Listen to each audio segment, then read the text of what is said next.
you need to care about these climate tail risks, because ultimately, humans are just one part of an ecological supply chain that depends on the climate not changing faster than species can evolve. My name is Cully Cavness, and it was my honor to be invited to kick off the Xero Conference, which is going to be a much-needed forum for discussing and acting on the most difficult questions and challenges related to energy, the environment, and the economy. Thank you to the Digital Wildcatters team for creating an event designed specifically to ask the questions that many are too siloed or too scared to ask, and for inviting the industrialists, the innovators, and the environmentalists together so that all sides of the energy transition discussion can participate and engage. I'm the co-founder, president, and chief operating officer of Crusoe Energy Systems. I've spent my career working at the intersection of energy, the environment, and entrepreneurship, and I've been asked to kick off Xero with an explanation of Talley's Law, which is an environmental economic framework I've developed and published to help visualize the energy industry's relationship with human society and the natural environment. I've also been asked to lay out some basic facts about the American and global energy system, touching on climate and environment, as well as socioeconomic and human factors. Specifically, we're going to try to establish ground-level facts on 3 key topics related to the energy transition. First, despite rapid advances in renewable energy and related technologies, human society depends overwhelmingly on hydrocarbons for heat, light, manufacturing, food, and transportation, and this will continue to be true for the foreseeable future. We will talk about the raw data of human energy use and why it isn't possible to turn off oil and gas production today or over the next several decades at a minimum. Second, human consumption of hydrocarbons is accelerating climate change, and we will talk specifically about the risks, tipping points, and biodiversity impacts. These issues are the why underlying much of the ESG movement in energy, so to have a well-rounded discussion of energy transition, we need to understand the details. Specifically, while climate risks to humans are significant, it is equally, if not more important, to understand the big picture of ecosystem change and tipping point risk in order to get everyone on the same page around why decarbonization and transition is needed. Third, an energy transition is required to move human society from a carbon-intensive economy to a low-carbon economy, and the key to that transition will be technology. We will discuss 2 buckets of technologies. Technologies that extend the climate runway by cleaning up the existing energy systems, and technologies that can build the low or no carbon energy systems imagined for the future. There may be no more fascinating, difficult, or important debate than the one swirling around energy, the environment, and the economy today. We have a lot to cover and not much time, so let's jump in. First, a quick personal background so you know who I am and why I care so much about this topic. My journey through the energy industry started as a young boy with a grandfather and father that both worked in the oil and gas business in Texas and Colorado. I grew up wanting to follow in their footsteps, which led me to study geology and economics. However, I ended up attending Middlebury College in Vermont, one of the hotbeds of environmentalism and the climate movement. There, I became torn between the deep respect for my family's legacy as energy producers and my growing understanding of and concern for climate science. This tension led me to apply for a Thomas J. Watson Fellowship, a special research program endowed by the founder of IBM. I was selected as one of 40 Watson Fellows in 2009, which gave me the opportunity to travel independently to more than 20 countries to pursue hands-on research and apprenticeship throughout the global energy industry. I worked with and learned from hydroelectric engineers in Argentina, solar and wind developers in Spain, coal importers in China, geothermal power plant operators in Iceland, diesel-fired power plant salesmen in Kenya, and a wide range of other energy project financiers, developers, and operators across 4 continents. I did not return home to the United States for more than 1 year during this period, and I spent the following several years of my career working as an international renewable power project developer. Later in my career, I returned to the oil and gas business to work on small teams exploring for oil and gas like my father and grandfather had done before me. While serving as a vice president of finance at an independent oil and gas company,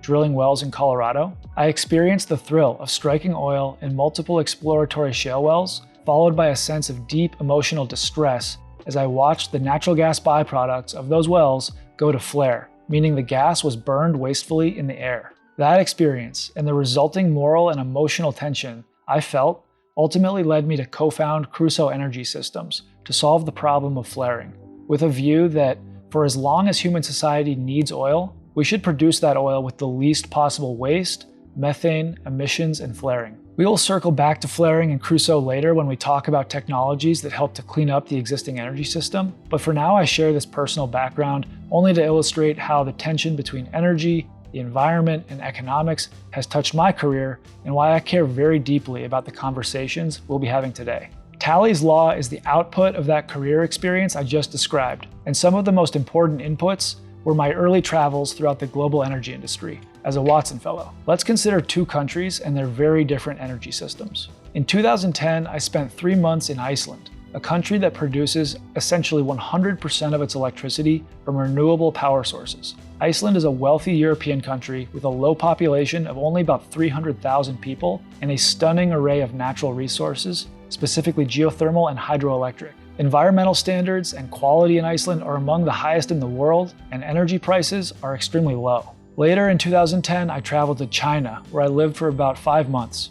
At that time, China was working quickly to develop economically and lift its citizens out of widespread poverty. With a population numbering more than 1 billion and an energy resource profile dominated by coal and some hydropower, China had chosen a path of fossil-fueled industrialization and economic development. I remember air pollution so thick that it was not possible to see the tops of skyscrapers on many days. And if I was unlucky enough to be caught in the raindrops tasted faintly of metal and I'm sure carried concerning levels of contaminants. These contrasting experiences, and many more like them, over almost 2 decades, led me to develop a formula for describing the energy industry's relationship with society and the environment. This formula, called Talley's Law, states that RT equals PQV, where R equals natural resources, T equals technology, P equals population, Q equals quality of life, and V equals environmental health. The formula simplifies down in a couple of steps. PQ, which is population times quality of life, can be simplified to C, where C is the economy. RT, which is resources times technology, can be simplified to E, where E is energy supply. So the final general relationship of Talley's Law that falls out is E equals CV, energy equals economy times environment. Let's test this formula to see if it holds together. In Iceland, we observed a country with a huge abundance of natural resources, R, and advanced technology, T. So the left side of the equation was very high. On the right-hand side, the population of Iceland is extremely low. So to balance the equation, it makes sense that quality of life and environmental quality must be very high. And in fact, Icelanders do enjoy one of the best qualities of life and one of the most pristine environments of any society on Earth. In China, especially back in 2010, we faced a country with relatively lower levels of natural resources and technological development. So a low left side of the equation. China's population is the highest on Earth. So to balance the right side with the low left side, we saw low quality of life and low environmental health. As China rapidly developed throughout the 2000s, quality of life increased on the right-hand side without any matching change on the left-hand side. And this resulted in a progressively worsening environmental health as the only remaining variable. Stepping back from these two examples, we can see Talley's Law in many reliable and more general data sets. The United Nations measures quality of life using the Human Development Index, which is a composite of lifespan, average years of education, and GDP per capita. When plotted against oil consumption or electricity consumption, the relationship described by Talley's Law becomes clear and obvious. More energy consumption per capita leads to a greater quality of life. And to be clear, quality of life does not mean venti lattes at Starbucks. For many people on this planet, it means basic nutrition and base living conditions. As measured by the Human Development Index, we see that more energy consumption per capita in a society produces a longer lifespan, better education, and more prosperity. But let's zoom out and think about what Talley's Law means for us here at Xero as we discuss the energy transition and decarbonization. We can start with a few ground rules and facts. We know that the human population on Earth is currently just under 8 billion people and will continue rising towards 10 to 11 billion people by the end of this century, according to the United Nations. So P is definitely rising. We also know that humans are constantly striving to improve their quality of life and the quality of life for their families. It is obvious that a person in poverty, subsisting on a single basic meal per day, will aspire to a diet with multiple meals of fish or meat. It is also natural for a person with a bicycle to want to upgrade to a motor scooter and then to a small car. Similarly, it is natural for a person scraping by on minimum wage to aspire to a comfortable middle-class life with cars, air conditioning, and a stock refrigerator. Once that level is achieved, that person will naturally want to take the next step, perhaps air travel for a family vacation. At every level of society, people aspire to the next step upwards. Therefore, a rising quality of life, Q, is also hardwired into the human condition, and any attempt to restrict Q will not be morally or politically realistic. Natural resources, R, are a constant or slowly declining function made up of renewable plus non-renewable resources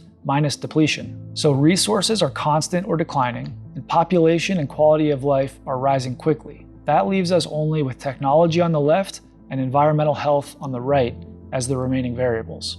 This helps us see that the only way to enable a rising population and quality of life without damaging our environment is through technology. Said another way, the only way to support a large population with a good quality of life is to innovate and scale technology, or else the environment suffers. Those of you from the oil and gas industry, which I know is a large portion of the audience today, will agree with the statement that more energy access creates a higher quality of life for a growing population.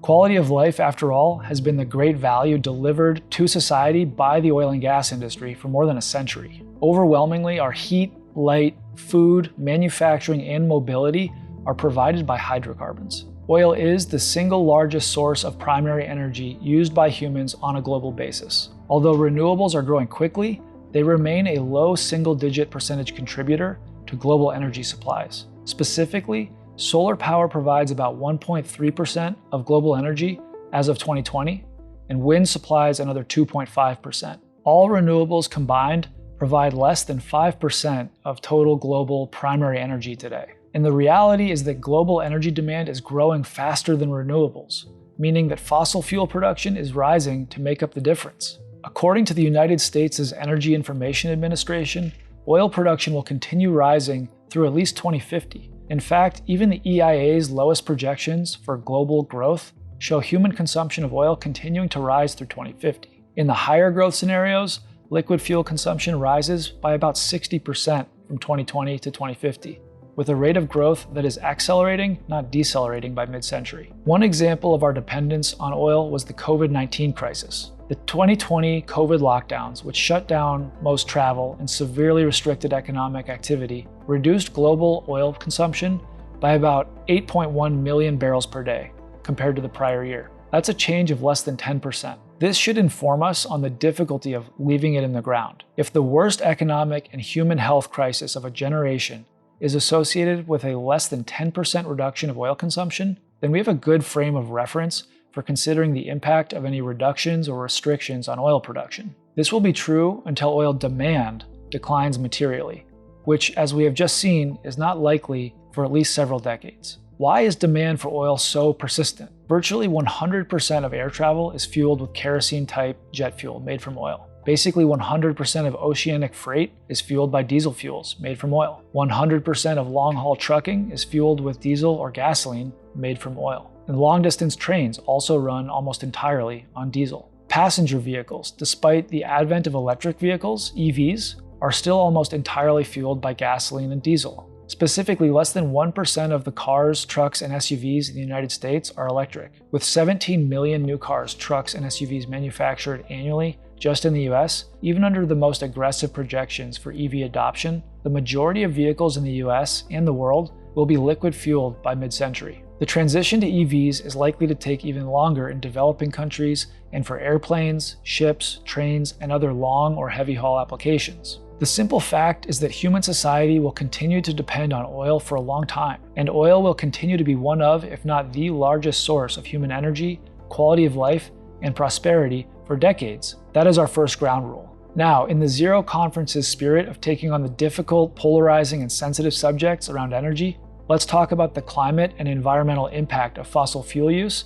to lay our second ground rule. For the 800,000-year history that is available to us through Arctic ice cores, the atmospheric concentration of CO2 has never exceeded 300 parts per million, and generally it ranged from 200 to 250 parts per million. That all changed due to the Industrial Revolution, which started humans burning increasing volumes of hydrocarbons in factories, automobiles, ships, power plants, and airplanes. Just since the beginning of industrialization in the late 1800s, The atmospheric concentration of CO2 passed 300 for the first time in the history of human life on Earth and has gone on to break through 350 and then 400 parts per million. Today, the count is above 410, and we're adding 1 to 2 parts per million per year. Many climate conversations revolve around the potential impacts to humans, often asking, what does this mean for me? In my personal view, this misses the more important issue. Where climate change will almost certainly impact humans, humans are also the most adaptable species on Earth. We can and do adapt through technology, infrastructure, and migration, albeit not without significant difficulty. But human societies live and thrive everywhere, from the Arctic to the desert to the rainforest. We are an extremely creative, capable, and adaptable species. However, all other species are narrowly evolved to a specific environmental niche and do not have the option to turn on the air conditioning or relocate to a new region if local conditions change. If you are a frog adapted to live in a semi-arid environment and that environment becomes arid, you can't fire up a desalination plant to replace the lost moisture. You simply go extinct. This is why an increase in global temperatures of 4.5 degrees, which is the business as usual case by the end of the century, would lead to about half of all species losing more than 50% of their climatically defined range, or habitat in layman's terms. I also feel that the most often cited climate time frame, the 800,000 year ice core data that I just mentioned, is the wrong one. As a geologist, I believe it is important to look much farther back through the Earth's history to gain context. In fact, the geologic record allows us to look back more than 400 million years. Researchers at Yale University have published and continually refined, over more than a decade, a model analyzing trends in CO2 concentrations throughout geologic history. This data is fascinating, and one of the interesting takeaways is that biodiversity can and has flourished at many different levels of CO2 concentration in the atmosphere. For example, the Permian period was a time of incredible biodiversity, while CO2 concentrations were in the thousands of parts per million, well above current levels. However, it is rapid changes in greenhouse gases that have repeatedly spelled disaster. Specifically, when we look at this data, we see that 4 of the 5 great extinctions in the history of Earth occurred during periods of rapid climate change, where CO2 concentrations changed by more than 1,000 ppm in just a few million years. This makes sense because we know that species evolve over very long periods of time, and if the ecosystem changes faster than species can evolve or adapt, then the species perish. Remember, we're adding 1 to 2 ppm per year through human activities, meaning we could reach this kind of historic 1,000 ppm change in a matter of hundreds of years, not millions. We are simply adding carbon to the atmosphere faster than at any period, not just in human history, but in the history of multicellular life on Earth. This seems extremely hazardous, and we should get off of our current trend well before it reaches any kind of tipping point. Tipping points are moments when the gradual change triggers a rapid change. For example, we discussed the Permian period, a time of great biodiversity 250 million years ago, which ended when widespread volcanic activity in Siberia caused a gradual increase in CO2 and associated warming until that broad warming triggered the melting of concentrated methane hydrates. Methane hydrates are essentially frozen methane in permafrost in the seabed. That methane, which has a global warming potential of more than 80 times greater than CO2, triggered a runaway scenario that warmed the climate much faster than most species could evolve. The result was the Permian extinction, which killed off more than 90% of species on the planet. So now we've established our second ground rule, which is that same hydrocarbon use that fundamentally maintains human life is also driving climate change, and that the risks of climate change are not just flooding in coastal areas or intensified droughts, but true ecosystem-level risks to biodiversity and tipping points. Even if you are staunchly in the libertarian camp of advancing human prosperity and flourishing above all else, you need to care about these climate tail risks, because ultimately, humans are just one part of an ecological supply chain that depends on the climate not changing faster than species can evolve. Back to Talley's Law. We have a rising population that is inexorably striving for a rising quality of life. The challenge presented to us is historic. We either innovate and deploy technologies to support that developing population with low carbon energy, or we continue pushing carbon concentrations upwards until we potentially trigger a climactic tipping point. In my estimation, this is the defining challenge of our lifetimes and deserves intense focus and attention across society and industry. And I see many reasons for hope. There are tons of energy and climate technologies racing forward to meet this challenge, and this is our final ground rule for Xero.